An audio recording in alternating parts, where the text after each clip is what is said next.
So on to tonight's exploration of why and how we need to take a refreshing and vibrant approach to Judaism.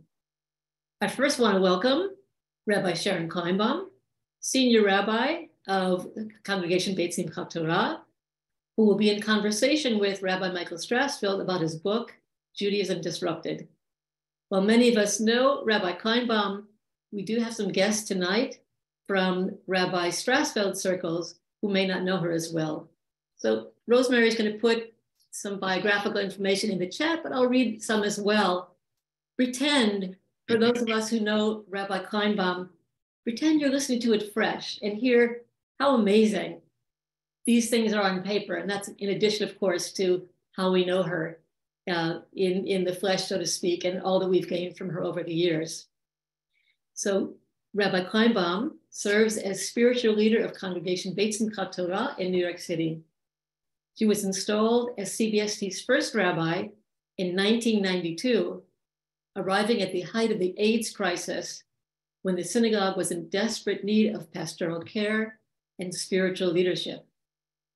She guided the congregation through a period of loss and change while addressing social issues of the day and building a strong and deeply spiritual community. And I would add that the same is true from the COVID pandemic as well. Under her leadership as senior rabbi, Rabbi Kleinbaum has become a powerful voice in the movement for equality and justice for people of all sexual orientations, gender identities, and expressions, and a significant force challenging the radical right's dominance over religious and political life in the United States and beyond around the world. Rabbi Kleinbaum has long been involved in the fight for human rights for all people. For many years, she has been ranked by Newsweek among the 50 most influential rabbis in America. Rabbi Kleinbaum was appointed by President Joseph Biden to the United States Commission on International Religious Freedom. She's also commissioner on New York City's Commission on Human Rights, and serves on Mayor Adams' Faith-Based Advisory Council. She serves on the board of the New York Jewish Agenda and probably a few others as well. Her longtime leadership and her outspoken activism have made her a powerful voice for LGBTQ rights and human rights in America and around the world. I'm so happy you're here, Rabbi Kleinbaum. I'm going to introduce also Rabbi Michael Strassfeld, but first, just with great appreciation for your time tonight and to be in conversation with Rabbi Strassfeld. So now, Rabbi Strassfeld, give a wave, Rabbi Strassfeld, so everybody who doesn't know you can see you there. Rabbi Strassfeld grew up in a modern Orthodox home. And by the way, even if you know Rabbi Strassfeld, listen fresh also. These are two amazing resumes and bios here. He grew up in an Orthodox home. He received a BA and an MA in Jewish Studies from Brandeis University. After college, he became a member of Chavorat Shalom and Intentional Community, and was one of the first editors of the Jewish Catalog in 1973 that sold over 300,000 copies, of which I have one right here. An amazing book, 50 years ago and fresh still. Rabbi Strassfeld edited the second and third Jewish catalogs in subsequent years and has authored some amazing books, including The Jewish Holidays, in 1985, A Book of Life, Embracing Judaism as a Spiritual Practice. And I didn't just buy these for the presentation tonight. I've owned and really appreciated these books over the years.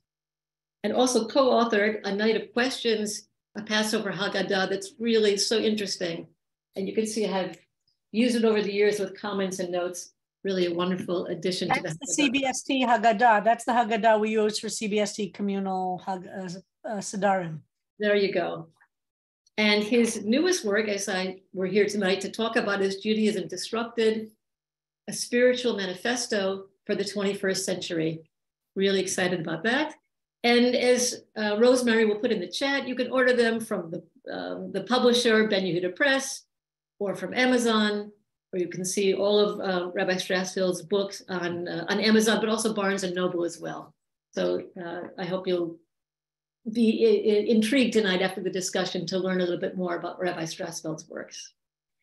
He graduated from the Reconstructionist Rabbinical College at the age of 41 and served as the rabbi of Congregation Anshe Chesed and also Society for the Advancement of Judaism, SAJ, both on the west side of Manhattan, until his retirement, quote unquote, I guess, in 2015. And he was a faculty member, I think maybe a founder even, of the Institute for Jewish Spirituality from 1999 to 2014. So in addition to writing, Rabbi Strassfeld has transmitted a large collection of songs and nigunim, wordless melodies. And Rosemary, if you put that in the chat, you can find where some of those songs are, as well as just looking at his great website, michaelstrassfeld.com. You can also sign up there to receive his free weekly newsletter. Comes out on Mondays around Torah and other issues. Really wonderful to look at. So that gives you kind of a feel for the depth that both of these presenters are bringing. Two great thinkers who will help us explore the possibilities of a new Judaism, including, as Rabbi Strassfeld says, a framework with practices that you can start putting into use right away to live a life of meaning. Their thought-provoking conversation tonight will explore the challenges facing the modern believer and the radical possibilities therein. Welcome, Rabbi Sharon Kleinbaum, Rabbi Michael Strassfeld. We're excited to hear from you both, and I think Rabbi Kleinbaum is going to go first. Yes. Well, thank you so much, and I'm so excited to see so many people joining us tonight from all over. And I'm really excited about tonight's program because Michael Strassfeld is a good friend of mine, is one of my teachers, and actually we overlapped in rabbinical school together. So we knew each other in the late 80s and early 90s in rabbinical school. I was ordained in 90, and I think you were 91, is that correct? Right. Something like that, 91. So we overlapped in rabbinical school, so we've been engaged in this project called What Does It Mean to Create Contemporary Meaningful Jewish Life for a long time. I wanted to start by pointing out that the Jewish catalog, here's my copy, the cover is coming off, by the way, from 1973, was published the year that CBST was founded. And I think it's very interesting that both are observing a 50th anniversary this year. And in some ways, both of these institutions, and you really have to talk about the Jewish catalog really as an institution, come out of some of the same elements in society that emerged from the late 60s and the early 70s. And in many different ways, of course, and lots of differences. But I think they both come from this period of time in which there was tremendous questioning of accepted norms, a lot of debate about what Judaism really should mean for this generation of Jews who were deeply affected by the 60s and many of the things happening. And so I'm wondering if we could start there with kind of painting a picture of 1973. And of course, books like Our Bodies, Ourselves and the Whole Earth catalog are also in this period of time. So I'm wondering if you would talk a little bit about the Chavurah movement and why this moment in time produced the Jewish catalog, which was, I think it's one of the biggest selling Jewish books outside of the Bible of all time. That's spectacular to think about that. And what was the nerve it was hitting and where does it come from? Because I think to really understand your latest book, you kind of have to start with the Jewish catalog, I think. What do you think? I think it's great to put that context and the truth is I thought the book was going to come out last year, and for a variety of reasons it got postponed, and then I realized now it's the 50th anniversary, so it wasn't even exactly planned, but for me, well, God plans everything, yes. Or laughs at all our plans. Right. Laughs and plans and plans and laughs. Yes. So it's interesting for me because it's partly the kind of arc of my life, but putting it into the larger context, I think you're really right, Sharon, that there was so much happening, and in the general counterculture, which was challenging, as you said, all sorts of norms. The war in Vietnam was at its height, and its opposition to it, and sexual norms in many different ways. So it was turbulent and exciting, and people being open, not everybody, but some people being open to new possibilities. And the Jewish counterculture was in some ways the Jewish version of that. And it's, that's, I think, broadly true that as a minority, we're always deeply influenced by what's happening in the larger culture around us. But it's interesting because it's never just an imitation. So even, you mentioned the Whole Earth Catalog, which was in some ways the model, the specific model for the Jewish catalog. We actually originally thought of calling it the Jewish Whole Earth Catalog. And we didn't because it felt a little too derivative, but also because we realized, I don't know how many people have vivid memories of the Whole Earth Catalog or any memories of the Whole Earth Catalog, but at the time it was a huge bestseller, and it was even larger paperback than the Jewish catalog that Sharon just held up. But what it did was it presented all these kinds of things that were part of this larger counterculture. So one thing was Buckminster Fuller, who was like an architect and idealist, had this notion of geodesic domes. So there were 2 pages in the Whole Earth Catalog with an excerpt and illustrations from his book about geodesic domes, with the idea is that you might look at this and say, oh, that's really interesting. Like, I want to build a geodesic dome in my backyard. And okay, now I know the book to get. But we realized the problem with the catalog was there was no book. If someone to build a sukkah, build a booth for the fall holiday, we could say, oh, buy Joe Schmendrick's book, here's some pictures, and go get it. So what we could do is say, look in the Shulchan Aruch, the Code of Jewish Law, right, in Hebrew, which basically actually doesn't tell you how to build the sukkah. It only tells you like what things would mess up your sukkah in terms of Jewish law. right. So, so the catalog had to be the resource itself rather than referring people to other resources. And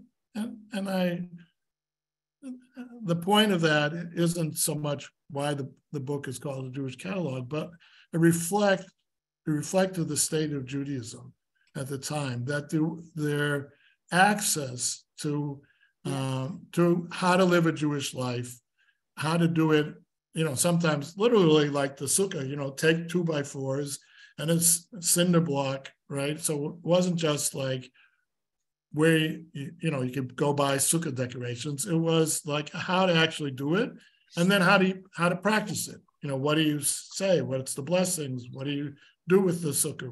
What don't you need to do in a sukkah? And it coincided with this broader sense, I think, in America at the time, in the counterculture, in the Jewish counterculture, that of people taking on their lives themselves. Yeah. Not relying on the experts. When the Jewish story was the clergy, right? So often synagogues in those days, the clergy would be leading, and everybody in the congregation would sit there and watch the clergy leading, and I think there was a desire to make, but for some people, to make Judaism really ours.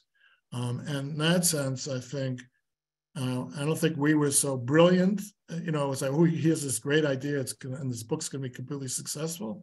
But it was a reflection of the moment. And it gave voice to what people were looking for. It gave expression, gave validation, perhaps. And the book was very contemporary in its style, right? So all of us, the pictures of us in the book looked like every other American kid of, in their 20s with really long hair. Thankfully, show the back cover of the catalog, which has a picture. Now she'll do this. I'm right. Which hairy one is me? I'm the one on the right, leaning over. So, it was, and that was important too, because it said Judaism could be completely contemporary. It wasn't that you had to make a choice. Either you could be a part of American culture, or you could be part of Jewish culture, which was very traditional and kind of looked like, Borough Park.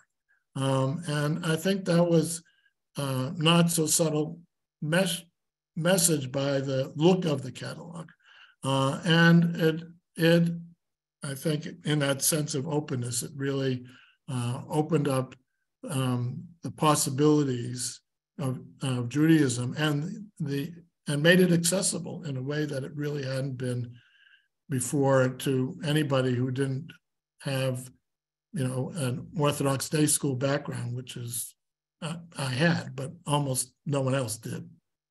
I think that's so key, and it's impossible to overstate. And for those on our conversation tonight who are new to the Jewish catalog, that impact. And it really comes out of the same energy that created CBST, which was anti-rabbi and didn't have a rabbi and was very much do it ourselves, everything, but not necessarily with a lot of knowledge. There were some people with a lot of knowledge, but it was very much this hands-on. And I can't emphasize the significance of this book, but the book didn't come out of nowhere, as you're describing, Michael. And can you talk a little bit about the community of Chavarat Shalom as a little bit of a petri dish, an experiment, and I think that's the experience of those of us at CBST, that it's actually when you try to create community, you start to come up with the things that a community and the people need, that if you're isolated as individuals alone off on your own mountain, pretty hard to do that. So can you talk about the relationship to Chavarat Shalom and what it was, first of all, for those who don't know? Yeah, so Chavarat Shalom, which literally means the fellowship of peace, was, I like to describe it as an intentional community. Mm-hmm. That is, people came and said, we want to be together as a community.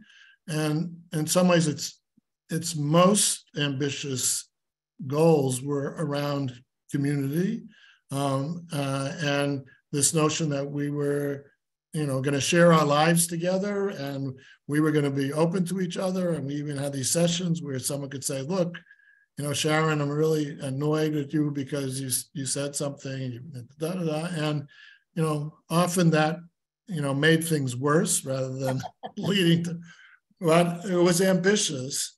And it was, as you said, like the sense that Judaism and life is lived in community. Mm-hmm. I like to say it's easy to love your neighbor as yourself if you don't have any neighbors, right?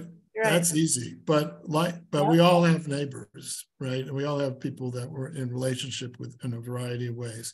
And it again was in the backdrop of the general counterculture, though there often people took it another step. There were communes where people lived completely together, shared wealth, or not wealth, I guess, shared poverty, shared whatever means they had, and and some of them felt they should go back to farming. Mm-hmm. That never went that far in the Jewish world, but it was this intentional community, and so we had, just briefly, we had a communal meal made by a rotating list of members. one weeknight, and then there was a program, and Shabbat was at the center of Chabad Shalom's life, both Friday night and Saturday morning, and also study. So there was an expectation, that the members of Chabad Shalom, which ranged from 25 to 30 people, just to give you some idea, that you were committed to doing all these things, to study, community, sharing, celebrating Shabbat. And in fact, you had to apply and be accepted as members. It wasn't just pay the dues and you're in. And it really, I like that expression, Sharon, that it was, I have a petri dish. We tried lots of things. Yeah. Some of them unbelievably stupid, and, lasted 1 week during services. We're never doing that again. Yeah. But it was that willingness to explore and to take. It was non-denominational, but we took from the various streams of denomination of Judaism the parts that we thought were important and put them together in an eclectic way, which is again reflected in the Jewish catalog. I hope people are hearing some of the echoes to CBST's own history, which was happening in a kind of a paralleled experience, different, but had some of these similar things. And again, coming from this tumultuous time of really demanding to be in control of our own Jewish lives and rejecting the ideas, in the case of CBST, that you had to choose, either be gay or be Jewish. That was a radical idea to say, no, we're not making a choice. We want to do it all. And we want to do it with integrity. We don't know exactly what we're doing. And we don't, it was like that shopping bag feeling to it.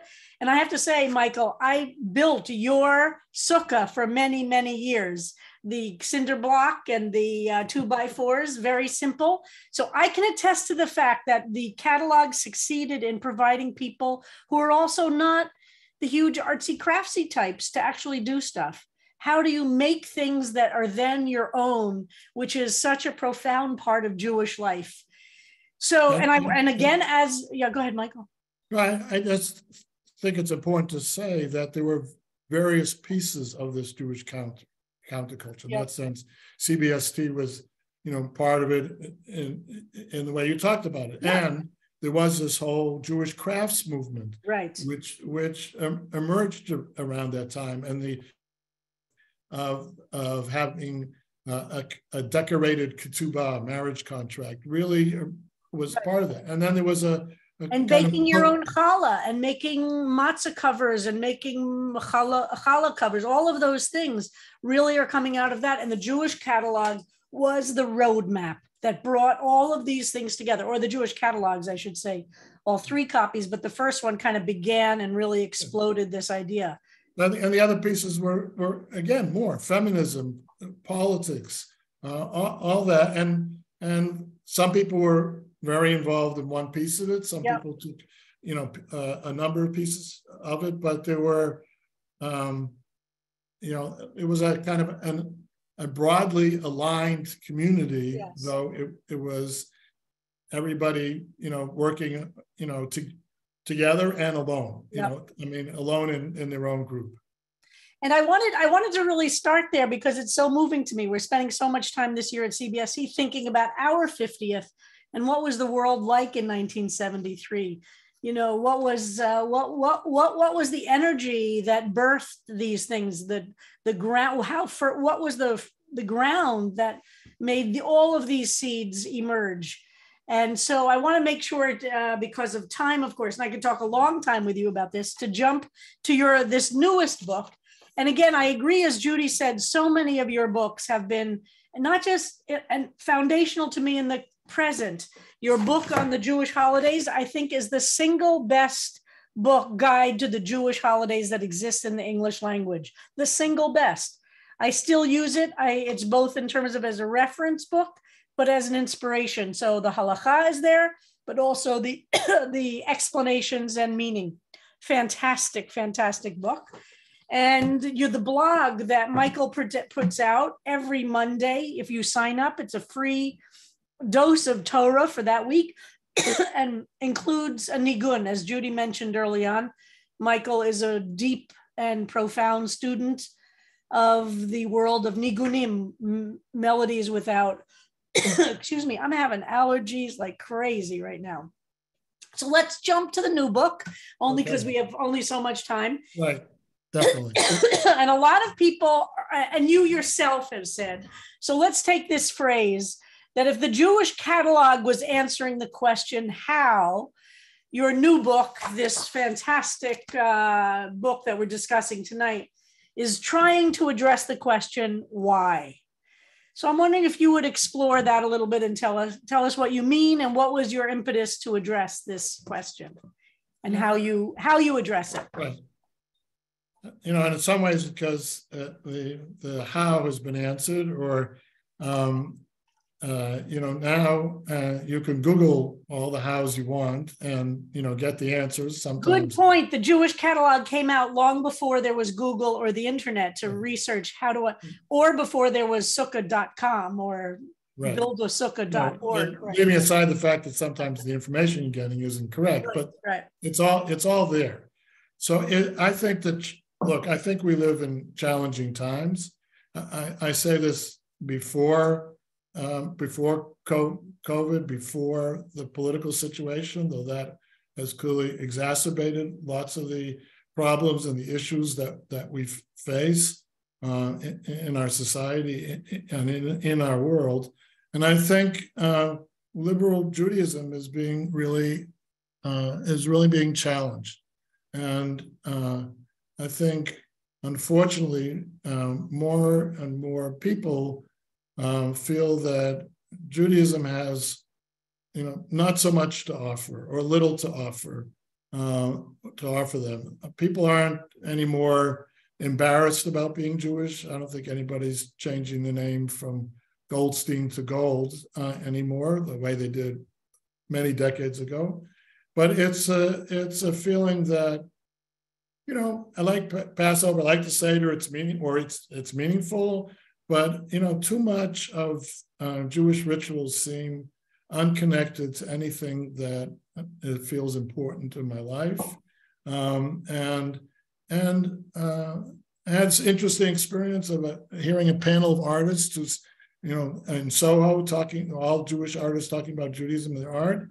And basically they said, well, we're mediocre Jews or we're bad Jews because good Jews are the people who are in synagogue, who believe in God, who keep kosher, etc. And we're not those people.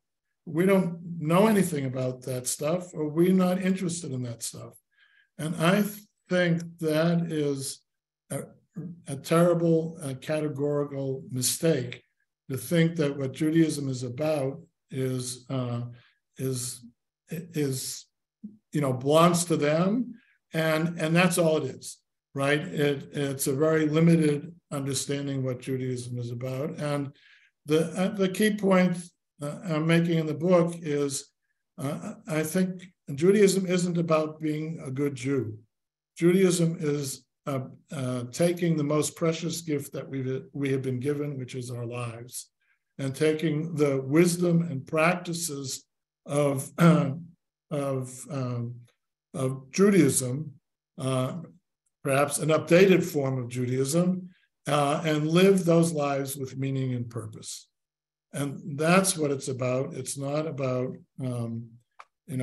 checking off the commandments so you can get I use this metaphor in the book, you can get a badge from the great scoutmaster in the sky.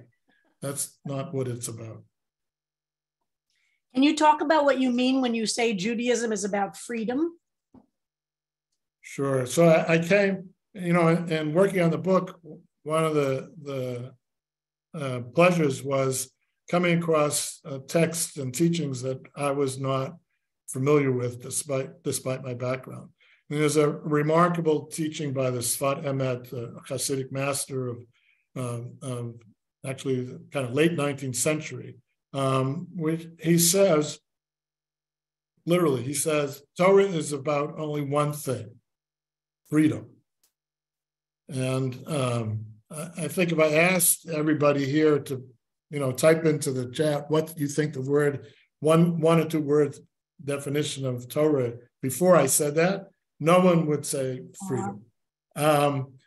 And his understanding, as he explains it, is that the 613 commandments are really advice or wisdom about how to live your life freely, meaning how not to be caught up in the things that keep you back, the things that whether it's anxiety or being told you can't do this, that this isn't good for you, or spirit qualities that anger. I don't really want to be this angry person, but I can't escape myself.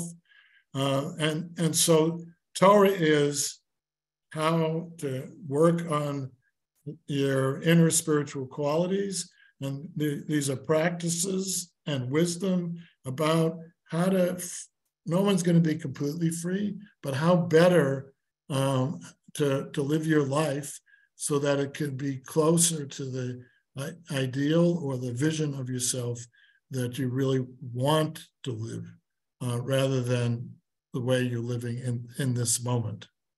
One of the things I love about you as a human being, and the book as it reflects you as a human being, is that you have a lot of different sources for your teachers and places from which you learn deep learning. It's not only classical Jewish texts, but you're also fluent in those, which is also very important. But can you talk a little bit about the impact? I mean, you quote Thich Nhat Hanh and others, the impact of your study and your mindfulness history and practice, how that's impacted your Jewish life. Yeah, so I think broadly, spirituality, which some people think it's vague, some people say, spirituality, but I think it's really saying that there's something more to life than what we can touch, and what's in our mind, not though those are important things, but it's really it's about meaning, it's about intentionality, and I think there's a lot of wisdom out in the world, and I think it's a side, but it's an important point. I think part of the way Judaism needs to be different now is that we live in an open society, and I like to say that the Judaism that the rabbinic tradition created was portable, that Jews could take anywhere in the world that wasn't rooted into a land or to the temple in Jerusalem. Now we need a Judaism that's permeable, that's really open to the world around us, that doesn't see that world as threatening. Of course, acknowledge anti-Semitism, yes, but broadly, we live in this open society. If anything, we want the world to be more open. We want the world to be more accepting of differences and diversity. We don't want to build walls of any kind, and it's to come to that understanding of the oneness that underlies creation, whether you call that God or you just call it that oneness or the universe, but to understand that, so that Thich Nhat Hanh has great teachings, but and I'm open to those and open to learn any place. But I also, it's very important to me to find sources within the tradition, both rabbinic sources and more found in Hasidism, that are Hasidism is really Jewish spirituality. That is everything that we've translated from the Eastern religions. Maybe not everything, but most of the same attitudes, ways of seeing the world, practices can be found in the Jewish spiritual tradition, particularly I find for me in the teachings of and the outlook of Hasidism on life. I want to come back to that in a second, but I do want to say this is part of what always has been, I think, your secret sauce. You know, as a teacher, as a rabbi, as a thinker, as the kind of presence you are, the author of the biggest bestsellers in Jewish life, is that you know me, but you have the fact that you're deeply rooted in Jewish texts. Your father was an Orthodox rabbi. You went to an Orthodox day school. By the way, I went to its cousin. You went to Maimonides. I went to Frisch. But that you have this deep rootedness in Jewish texts, so you don't only go to sources that are not traditionally Jewish, but you see in those sources that are kind of technically or in some organizational way outside the Jewish tradition, you can see in them the Jewish values that will be meaningful. And that becomes a real challenge because as we're emerging into this moment of history, fewer people in the liberal world have that kind of Jewish training, you know, have that kind of Jewish background. And how much time in your rabbinate, for instance, or how much do you think about how much Jews need to be learning Hebrew a little bit more or studying some of the original texts? Or how do you balance that out in your sense of where we're going? I mean, I know you address it in certain ways in the book, but I just wanted you to respond to that. You know, sure, everybody should know more, everybody should be more involved. But for me, and that's really what the book is about, is if people don't experience Judaism as having meaning and purpose, then there's no reason for them to engage more, learn more, learn Hebrew, etc. And so one of the fundamental moves I'm suggesting is that we take ritual and reinterpret it as awareness practice. Some of that is then using the language of spirituality, which is often more familiar to many people. Mm-hmm. And if I use the word kavanah, intentionality, it would be. Can you give an example of that? Like, what would you see? Sure. So here's an example. So I would, and this is an example from something I think, I'm guessing, but I would say most Jews probably do, which is mezuzah, the little thingy, whatever the box with the scroll. Word. We can understand that technical word. Yeah, which is on your door, and I think most liberal Jews probably have one, and yet it becomes wallpaper. Mm-hmm. That is, it's like lahavdil, you might say, make a difference. It's like a smoke detector. You don't actually notice it until it goes off. Then you really notice it. Except when I'm cooking, ours goes off all the time. Right. So it's there. Mm-hmm. And very traditional Jews will go and kiss it. And some will go every room they're in, they're kissing. And that's its own problem because it becomes rote. But what if? So I suggest this because I talk about creating a daily practice, a variety of daily practices.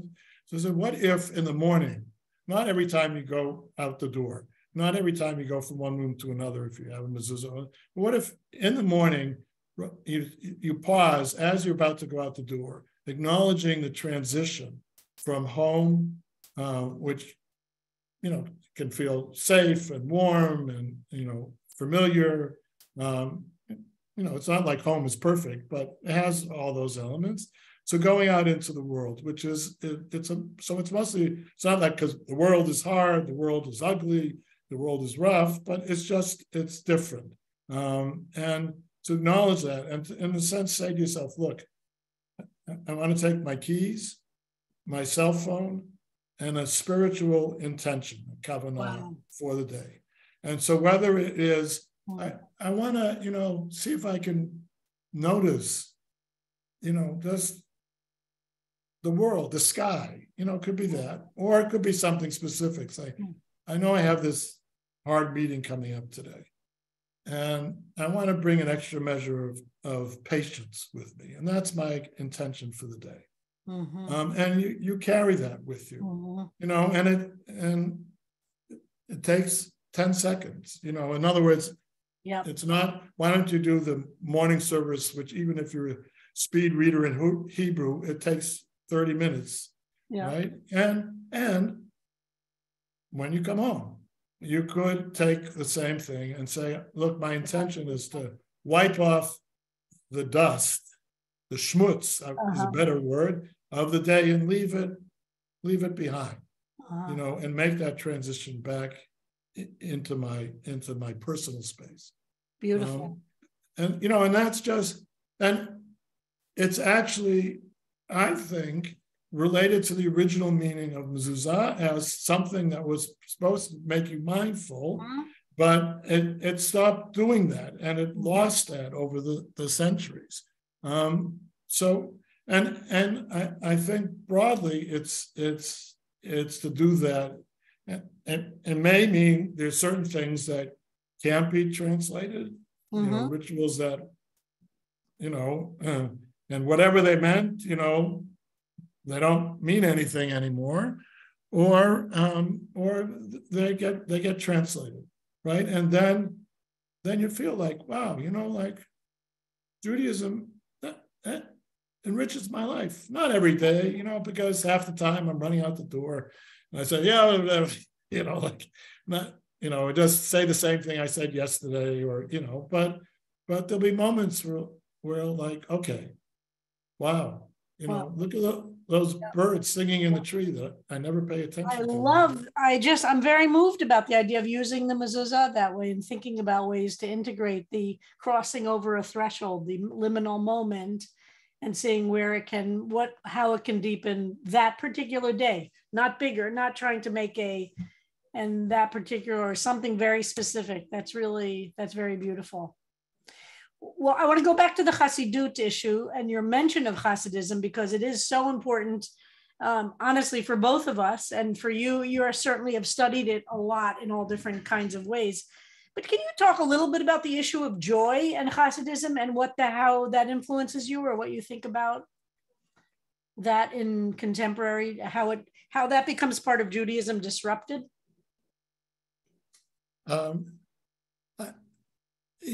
Yeah, in a couple of ways. I think for me, part of the reason I think Hasidism is so important, and not, it was very important, Kavrat Shalom, and I think in parts of the liberal Jewish community is that its attitude. It's a subtle thing, I think, but its attitude toward the world is positive. In other words, before Hasidism, much of Jewish mysticism, Zohar, etc., was very ascetic in its outlook. Saw the material world as the enemy. It was the trap. It was trying to lure you away from spiritual life. Hasidism says God is everywhere, and holiness is everywhere. And so one of the important teaching, I'm not sure this is the answer to your question, but one of the important teaching is whatever. I'm listening to you talk, so just we're friends. So right. Is that their definition is that holiness isn't doing the things that everybody would say are holy in Judaism, right? So praying, studying Jewish texts, observing, lighting the Hanukkah candle, whatever. Those things that you're saying blessings over, they're what I call Jewishly Jewish things. Hasidism says holiness could be in any moment and anything you do. It could be, just an exchange between two people. It could be anything, not anything has that potential. Malol, And therefore, yep. yeah, and therefore the whole world is full of God's glory.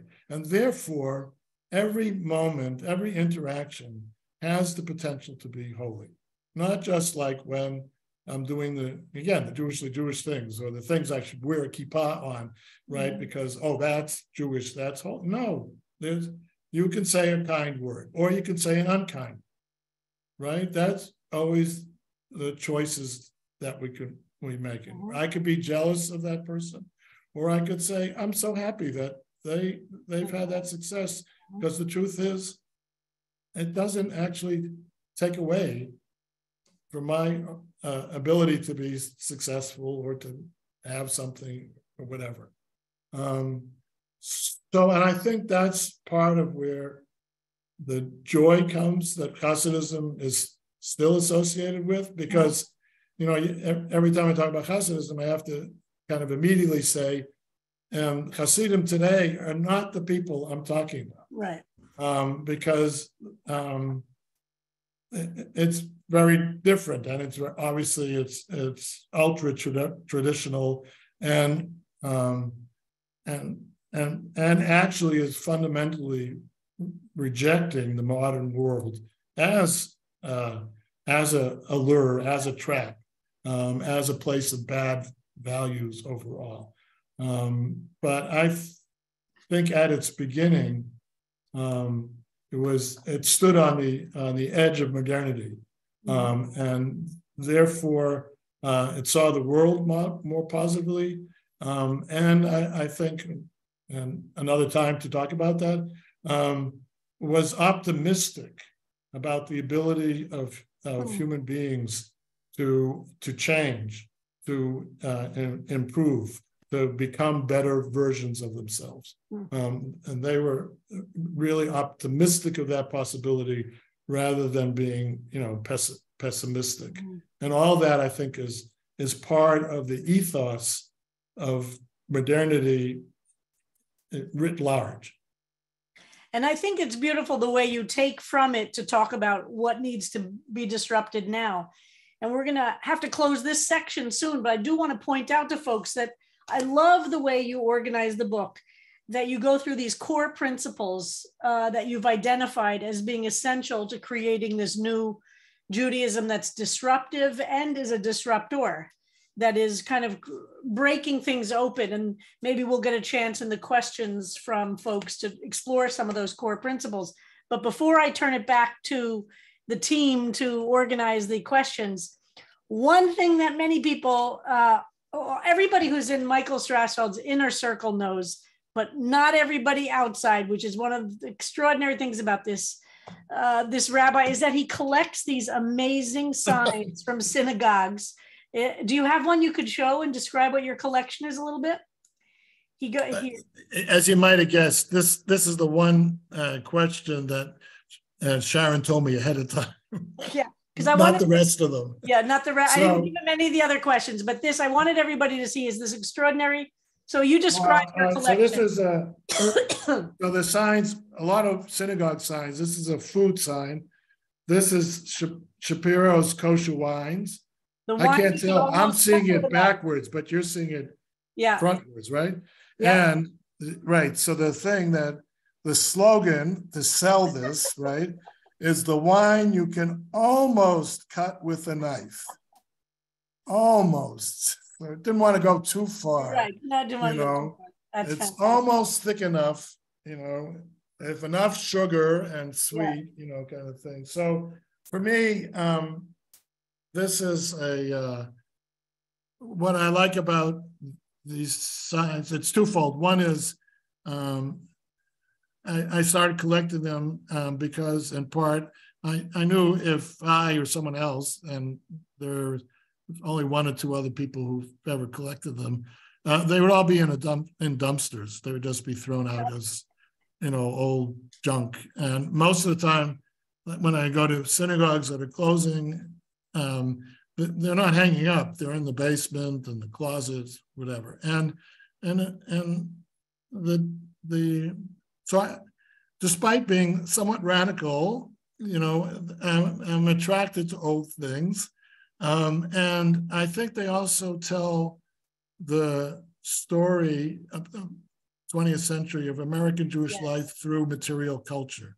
So one of the things, another talk, maybe another time, is you see the transition from the signs, many signs being in Yiddish, to being in Yinglish, which is basically English written in Yiddish or Hebrew letters, like registration, or collections, all written in Yiddish letters, and then obviously to English. And in lots of ways, they reflect the story of American Jewish life. And in that sense, it is related to the book and Judaism Disrupted, because I think Judaism keeps unfolding. Mm-hmm. The image I like to use of Torah the best is the one we sing every week in Shul, which is Eitz Chaim. It's a tree of life. Trees grow. Mm-hmm. If you try and keep a tree just exactly as it is now, it will die. Yeah, that's a good and that is the challenge and the opportunity that we continue to face. I think the challenges perhaps are greater at this moment, but there is the opportunity to re-envision, recreate, re-engage, and out of my belief is over time, probably long after all of us are gone, the new Judaism will emerge, or the new Judaisms will emerge, and that this 3,000-year-old tradition will continue, just as it has in the past, sometimes making very sharp turns from where it was to where it needed to be. Wow, thank you. This is so beautiful. And I want to end this section with reading the final paragraph in the book, and then we'll open it up to questions. We are all part of the great assembly of human beings who seek to live our lives fully, lives brimming with possibilities. We bring connection as we assemble the sparks of holiness to be found everywhere in this world. Even as each of us experiences our own unique truths, we seek the oneness that underlies all creation, multiple truths, not one, a multitude of diversity that is ultimately one. Shema Yisrael, listen, you who wrestle with what you believe. God who created a world of diversity is like us, the many that is one, and the one that is many. This is the Torah for our times. Beautiful, just fantastic book. And I could continue asking you questions for a long time. So let's see if our participants tonight have some questions. And let's open it up. How are we going to run this now? Thank you, rabbis, plural. Thank you both so much. I'm going to turn it over to Ora Ezrahi, who's going to handle the questions from the chat. And if you want to raise your hand as well, electronically, that would be helpful as well. Ora. Yes, so there's a question in the chat from Allison Solomon, and it says, whoops, it's just scrolled away from me. Something about the 11 course. Yeah, I saw that. I actually managed to see that question. So she's asked, there's, as Rabbi Kleinbaum mentioned, there's 11 core principles. And the question was, does this apply to world Jewry, or is this really an American vision, American? And there is a chapter, the 11th core principles about community. I added it when I realized I needed another principle that, because as I said earlier, actually, Judaism is lived in community. And I have a chapter about Israel, and I said, I believe there needs to be a Judaism disrupted in Israel. I cannot write that or imagine that because I don't live there. And I know a lot about Israel. I've visited many times, but I'm not. You need to be a real native to do that, and they need to do it. And I would guess that it will look different because their lives are very different. And I'm not talking about the political situation, but it's a very different world. We are a minority; they are a majority. That alone is such a substantial difference so it needs to be done there. I didn't particularly think about whether this would work in England or France. I think we're more similar, though. Every culture has its own version, and in that sense, I said something about Judaism's.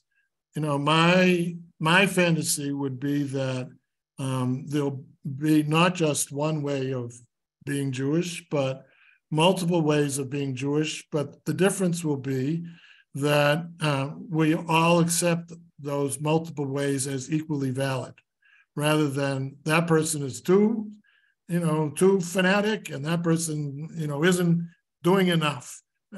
So I think, I have more to say about that, but it's enough. Let's get to some more questions. Okay, again, I'm going to ask people not to put questions in the chat.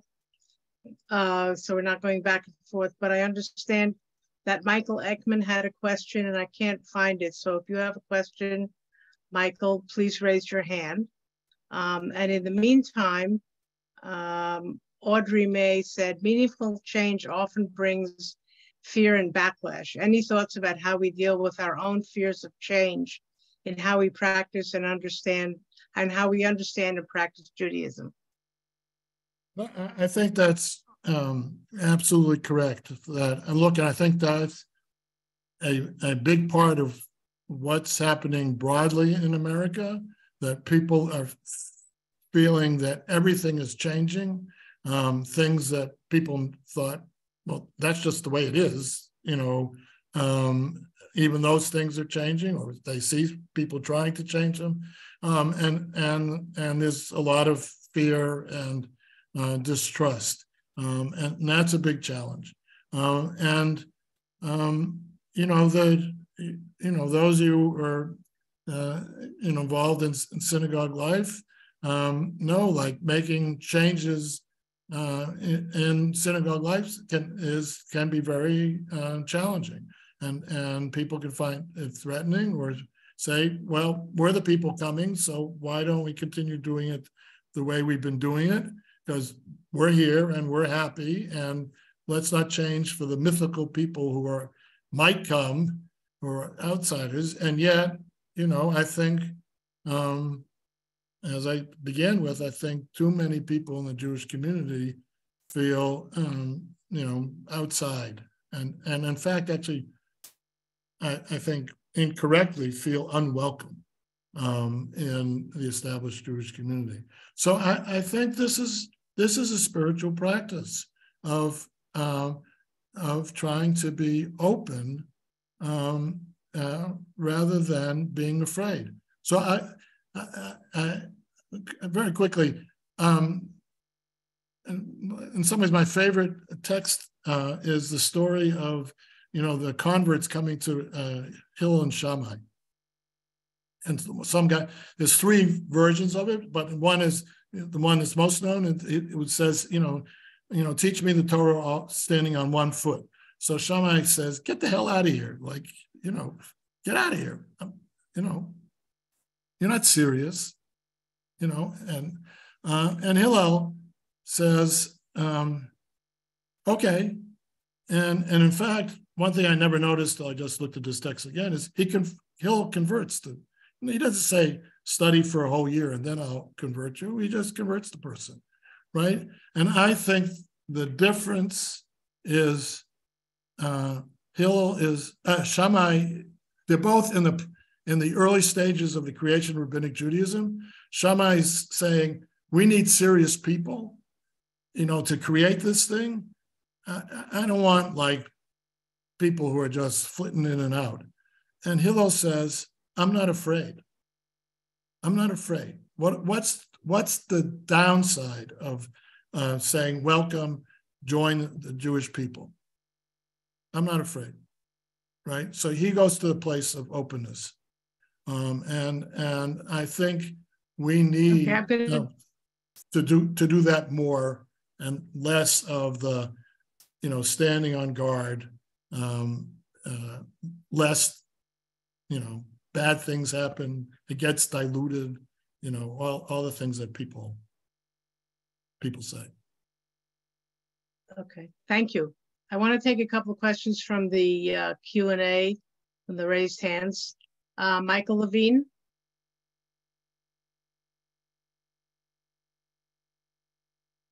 Thank you, and thank you, Rabbi, for your wonderful insights. I have a question for you. How do we deal with something that was never contemplated in our holy books over all of the years, and that is climate change? Is there any insight you have to share with us about how we as Jews, who are always leaders of social change, can also take a role in leading the way we deal with climate change, which is threatening the entire planet? So one of the core principles is about the environment. And again, just trying to be brief, I think part of the problem is here's an area where traditional halakha, Jewish law, is completely inadequate. Because the truth is the principle of Bal Tashkit, you should not destroy, is only destroying wantonly. Therefore, if we, some developer wanted to chop down the whole Amazon forest to build houses for people, you could do it according to halakha, Jewish law. So that is completely inadequate. And so what we need to do is create a new set of principles.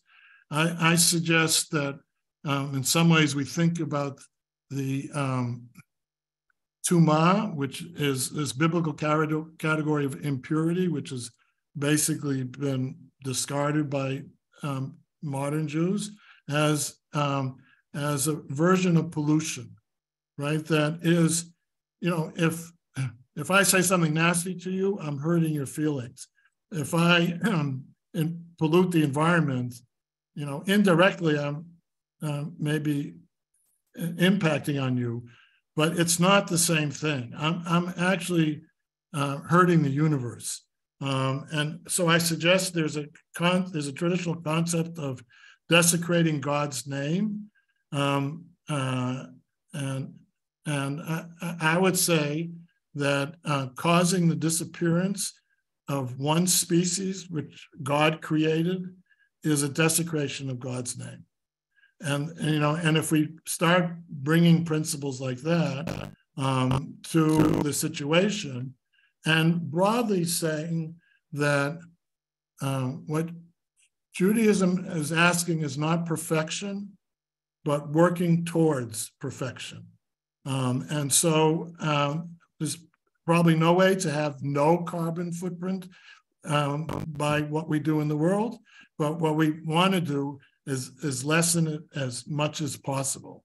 And lastly, I would say I suggest seeing Sukkot as a holiday that really focuses on the environment, and that where we would try and live closer to no carbon footprint that week as a way to bring our consciousness to like, okay, I'm commuting every day in my car to work, but a holiday Sukkot, I'm going to take the train, or I'm going to take a bus, or I'm going to bike one day.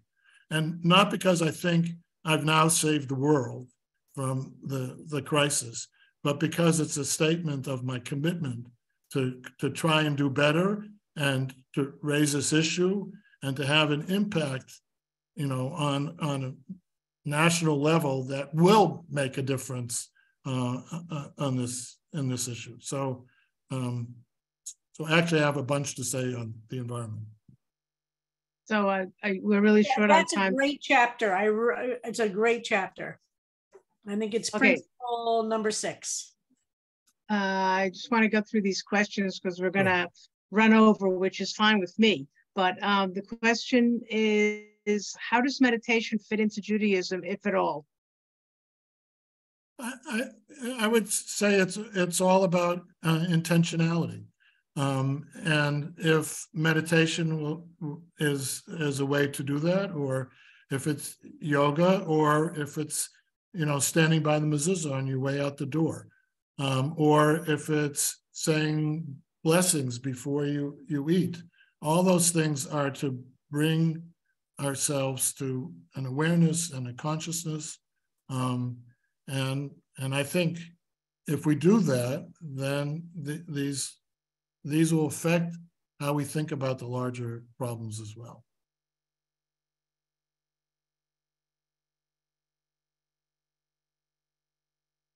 I think Aura is frozen. So let's go to Ronnie Rose. You have to unmute, Ronnie. I want to talk to you about prayer. So I pray at the lake, which is 2 minutes from my house, and under the night sky and over the Delaware River. And I celebrate life through nature. I'm a poet. And I do personal prayer because I want to bless the people in my life. And I want to always speak of gratitude and what I see with my 5 senses each day of beauty that I want to give thanks for. But the synagogue, there's a problem. I'm the adult education chair. I just sent my critique of, I do a film series. And we have I'm doing everything on Zoom, but we have very tiny participation in the services. We're dwindling down. We're a very small number.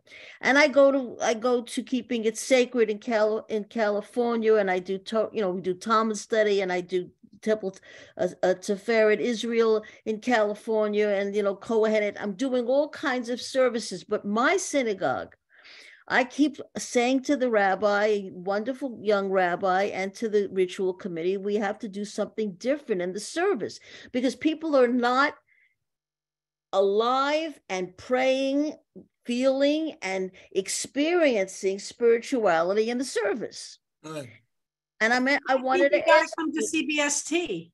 Well, I used to before the pandemic. I want to come back. So what I want to ask you, Rabbi, what can we do in a Reform synagogue where every single week it's the same prayers in the same order?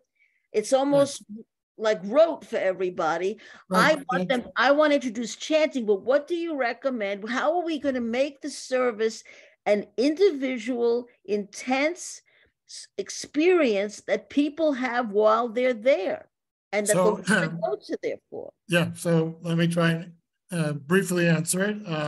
So I actually, in the book, in the chapter on God, there's a subchapter on services, and I 100% agree with you that I think for many Jews, synagogue services don't work. And you actually, you have the solution, because when you, do your, I forget how you put it, personal prayers, right? It feels completely connected. You're looking at nature and you're saying something about nature. You're not looking in a book and saying, like, nature's nice, you see it. And for me, it feels that most of the prayer book feels completely disconnected from what people care about. It's one of the more radical things I say in the book. And I think it needs significant change to a place where it feels connected. It feels like it deals either with issues in my life or somehow it's talking to me personally. And yet I think it's essential that there be a communal aspect to prayer, right? So that the ideal isn't everybody should just go home and do their own thing, but that there is something about people coming together and knowing that other people are also praying. And it is. So when I was alluding to the question about how it's hard to change, it's very hard to change. That's what I was saying. The people who come into the service mostly like the service for a whole variety of good reasons, and are reluctant about change. And it's a big challenge, but I think synagogues, excuse me, I think it's one of the biggest challenges synagogues face, because it's a central aspect of what they do. And I think it's the thing that many synagogues do least well, and probably not because we're following old forms that just don't work anymore. I agree with you fully. And I do think that we need to have an immediate connection in the service between our souls, who we are spiritually, intellectually, and that moment in the synagogue. And yes, we should recognize each other communally. So I have recommended that we stand and dance and chant, which they thought was so radically, almost passed out when I said that last month, because I want people to wake up in synagogue and feel the beauty of Judaism and being alive. Yeah. So we happen to completely agree. I think, I agree with but you. I just, I want to give some time for others. Right, thank you. Thank you. I will take two more questions, one from the hands and one from the chat. So question in the chat related to your premise of openness and permeability. Do you have concerns about so-called Messianic Jews and other appropriating and co-opting Jewish practices? I think whenever you say you should be open, there's always some line, right? Right, and Messianic Jews or Jews for Jesus. They've been aligned for a while. I think the truth is, I'm not so worried about it, but the truth is it's going to become more complicated. Because the more we live in an open society, the more, increasingly members of our family will be people who are not Jewish, and who are coming with other traditions. This is going to be more of a challenge. But I think I'm talking about people. I think the thing with Messianic, or certainly Jews for Jesus, was there was a suspicion, which I think was based on some reality, that they were out to get us, right? It's a different thing if, the person I'm married to says, it's important. It's not the person I'm married to, but I'm saying if I was married to a person who wasn't Jewish, but had a spiritual practice that they wanted to do, or they wanted me to participate in, then I think I have to work it out, just like you do anything in marriage, because it's not to, my spouse isn't trying to convert me to something else, right? We're living together. We have a relationship. So I think, except in the situations where it feels there's another agenda here, that I think we should be open. And I think, I think the truth is, it will be challenging, more challenging than it is today. Thank you. The last question will be from Sarah Schendelman. Hey, Sarah. Unmute yourself. I'm trying. Hello. Okay. I will just say very quickly that I was in San Francisco and there was a group of Messianic Jews, or Jews for Jesus. And I went over to correct something they had said through the sound system in Hebrew, and I went to just do a minor correction. And they were like, why should we listen to you? And I said, I'm a woman rabbi. And they said, that isn't possible, and called me an Amalekite. And I kind of walked away to jeers and shouts. It was very dramatic. But I have always said that the pivotal metaphor for being Jewish is freedom. And that when we went through the Red Sea, or were willing to trust in that, we were open to whatever was going to come.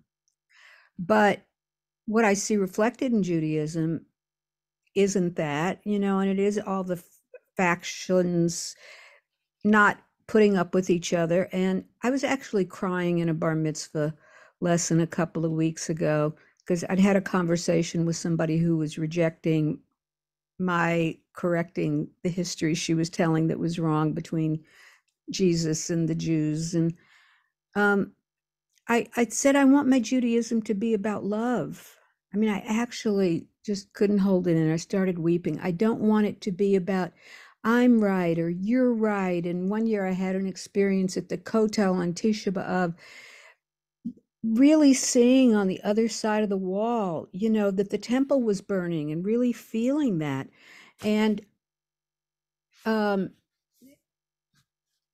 feel like the Messiah is going to be an opening of our hearts to compassion.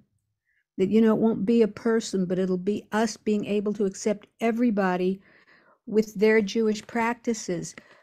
I can imagine such a world, except, we're also dealing with Jews. So is there any kind of magic prayer that ever might be said that would go to the hearts of all of us to let us accept each other in the way that we are feeling and living our Judaism? And by the way, when I was a cantor in a conservative synagogue, I would get permission to sing one new melody. Maybe not every week, but one new melody long enough that people began to take it up. So that's one way I was able to integrate some new stuff. But Michael, do you have any comment about that? Yeah, I mean, that's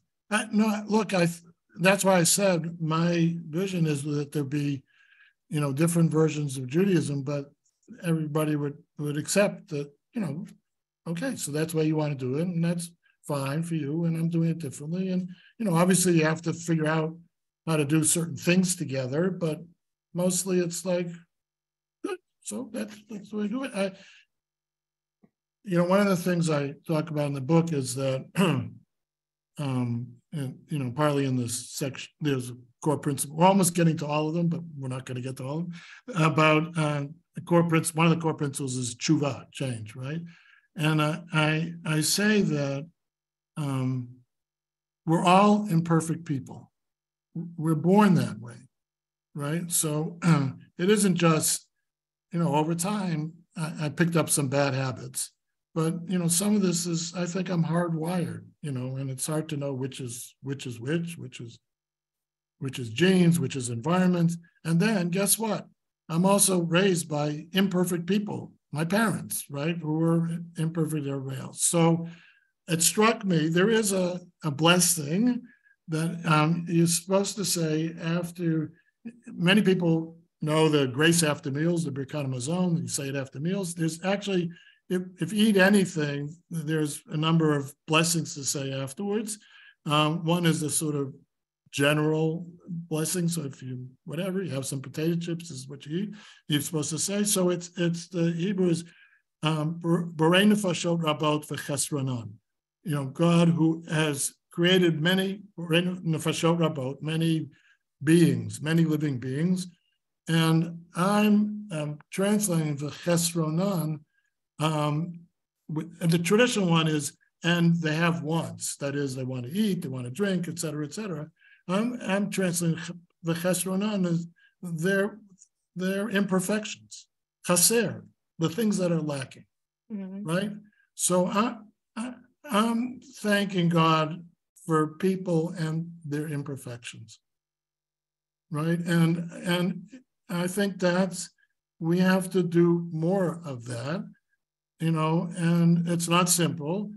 And there's a difference between, again, people who are trying to do their best. I don't agree with what they think is the best, and people who are doing bad things, right? I mean, there is a difference between good and bad. And it's not always easy to know where that line is. But I think it's coming to this with a sense of humility, and yet not holding back from arguing the things that I think are really important. And it's hard to hold both those things, right? It's hard to just really care about the environment and not say horrible things about companies that seem to be, blatantly polluting the world, not accidentally, right? So these are hard, but that's the challenge. And in that sense, so there's no magic, but what you do is you try to hold on to teachings that help guide you and maybe make some difference. I think that it would be useful to add to that blessing. May I forgive people for their imperfections, and may they forgive me for my imperfections. Yeah. Thank you. Thank you, Sarah Schendelman. What a great discussion. Rabbi Kleinbaum, anything you'd like to close us with before we do our raffle? How fabulous for us to all be together for this conversation. I look forward to figuring out how to continue some of these conversations. And a huge thank you to all those who helped to organize tonight's gathering. Just a very moving conversation. And we can all see how much more there is to do. And we're so grateful to have Michael Strassfeld in the world and producing books. Again, get on his weekly blog. If you loved listening to him tonight, as I think we all did, his weekly blog is a little taste of the Torah for that weekly Torah portion. And again, with wonderful resources and nigunim, and get the book. But now we have the raffle, right? And really there's so much more in the book, but I think you all got a good taste of how interesting and creative and looking toward the future this book is. Thank you, Rabbi Kleinbaum, and thank you, Rabbi Strassfeld, for, as Rabbi Kleinbaum said, leading us towards the future, taking from the past and the world around us to try and do better, be better, Jewishly, in a Jewish way, whatever that comes to mean. But thank you for opening our minds and our hearts. And I agree with Rabbi Kleinbaum. It's really interesting and thoughtful. Hopefully you got a taste of that tonight.